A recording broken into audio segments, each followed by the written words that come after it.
હાલો friends, આજે આપણે બનાવીશું ફરાળી ઢોકળા, જે ઇન્સ્ટન્ટ તો છે જ પણ સાથે સાથે એકદમ પોચા રૂ જેવા બનશે.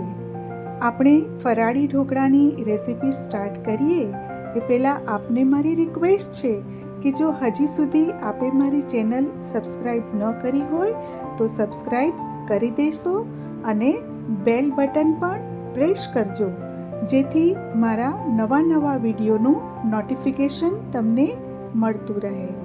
તો અહીંયા મેં 1 કપ મોરૈયો, જેને સામા ચાવલ પણ કહેવામાં આવે છે, અને અડધો કપ સાબુદાણા. બસ આ પ્રમાણ તમારે ફરાળી ઢોકળામાં રાખવાનું. તમે મોરૈયો લો એનાથી અડધા સાબુદાણા લેવાના. સારી રીતે આને આપણે 2 વખત ધોઈ લઈશું.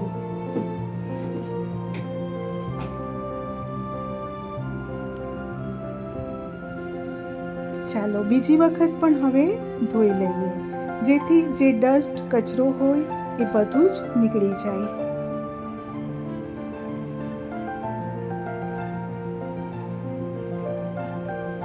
અને હવે આપણે આમાં 2 કપ પાણી નાખી અને પલાળીશું.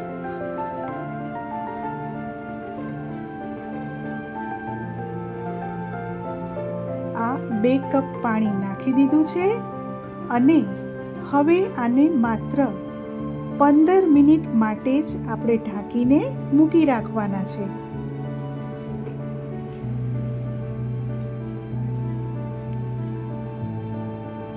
હવે 15 મિનિટ પછી એને થોડું મિક્સ કરી લઈશું અને એમાંથી વધારાનું પાણી કાઢી લઈશું. બધું જ પાણી કાઢી લેવાની જરૂર નથી, કારણ કે સાબુદાણા અને મોરૈયો બંને ફૂલે છે, એટલે પાણીની જરૂર આમાં પડે છે. તો હું અહીંયા 3 બેચમાં પીસી લઈશ.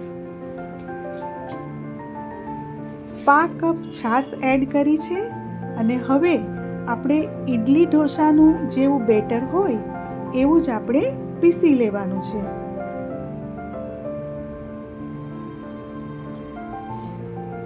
બીજી વખત પીસી લઈએ અને ફરીથી એમાં પણ આપણે છાશ નાખીશું અને ફરીથી ઇડલી ઢોસા જેવું બેટર તૈયાર કરી દઈશું. તો આપણું અહીંયા બેટર રેડી છે. જુઓ, આ રીતની કન્સિસ્ટન્સી રાખવાની છે. જો ખીરું થીક રાખશો તો ઢોકળા પોચા બનશે નહીં. જરૂરિયાત મુજબ સિંધવ મીઠું એડ કરી દેવાનું અને હવે 1 ચમચી હું આદુ મરચાંની પેસ્ટ એડ કરું છું. બધું જ સરસ રીતે મિક્સ કરી લઈશું.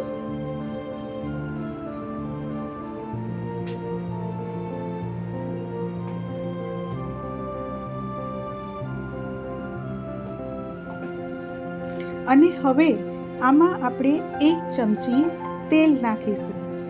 આપણા ઢોકળાને એક્સ્ટ્રા સોફ્ટનેસ આપશે અને ગળે ડચુરો પણ નહીં બાજે, એટલે 1 ચમચી તેલ નાખી દેવાનું. ફરીથી બધું મિક્સ કરી લીધું છે અને હવે થાળીને તેલથી ગ્રીસ કરી લઈએ. મેં ગેસ ઉપર પાણી ગરમ મૂકી દીધું છે અને એમાં હવે હું ઢોકળાની થાળી મૂકી દઈશ. તો એના પહેલાં આપણે ઈનો નાખીશું અને 1 ચમચી પાણી નાખી અને બધું સરસ રીતે મિક્સ કરીશું, પણ આને વધારે વાર હલાવશો નહીં. ઈનો નાખી અને 4 થી 5 વાર એને સ્ટર આપી અને તરત જ એને બફાવા મૂકી દઈશું.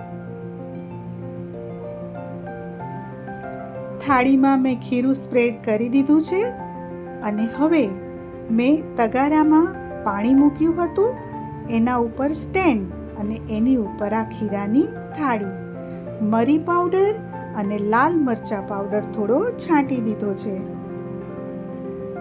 ફરાળી ઢોકળામાં બીજું કંઈ આપણે એડ કરવાનું નથી હોતું, એટલે મરી અને મરચાં પાવડર છાંટવો. જુઓ, 15 મિનિટ પછી આપણા ઢોકળા રેડી થઈ ગયા છે. હવે એના વઘારની તૈયારી કરીશું, પણ એ પહેલાં ઢોકળા ઠંડા થાય એટલે એમાં આપણે પીસ પાડી લઈશું.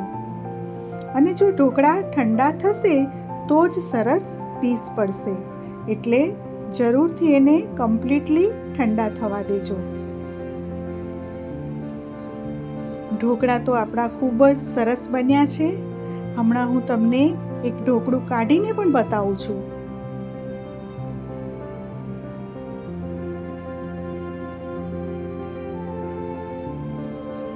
જુઓ, આપણા ઢોકળા સોફ્ટ ઇન્સ્ટન્ટ રેડી થઈ ગયા છે.